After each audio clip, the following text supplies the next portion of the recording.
ఆదివారం వచ్చిందాయి. సండే వచ్చింది కదండి. సండే సంగతులు ఏంటి కామెంట్లో సర్దేయండి. సండే స్పెషల్ ఏమన్నమంటారు అని వెళ్ళి మా పతి గారిని అడిగానండి.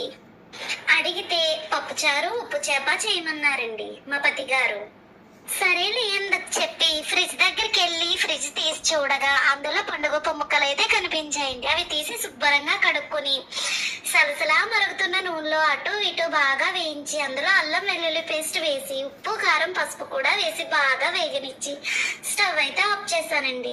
ఈ కాంబినేషన్ పప్పుచారులోకి అయితే చాలా అంటే చాలా బాగుంటుందండి. పప్పుచారులోకనే కాదు, విడిగా అన్నంలో కలుపుకు తిన్నా చాలా బాగుంటుందండి. మా పతి గారు అయితే టేస్ట్ చేసి చాలా బాగుందని చెప్పారండి. మీరు కూడా తప్పకుండా ట్రై చేయండి, అస్సలు మిస్ అవ్వద్దు.